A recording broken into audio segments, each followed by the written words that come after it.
Buni ko'ring.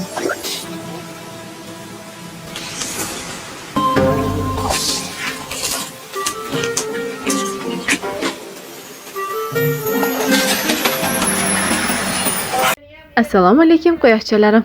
Zolimning oshpazidagi pajonni tayyorlaymiz. Buning uchun unni elakdan chiqarish shart emas, shunchaki un kerak.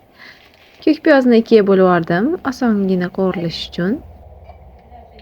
Skоворodkaga yog' qo'yib, ko'k piyozlarimni solib, ortidan un, tuz, murch va suv quyib turib, yaxshilab aralashtirib, suyuq massa tayyorlab turib, o'sha ko'k piyozimning ustidan qo'ydim. Qotib ketmasligi uchun past olovda pishirishga harakat qildim.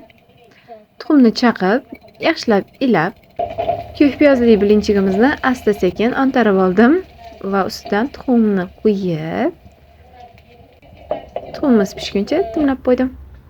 Tayyor. Yoqimli ishtaha.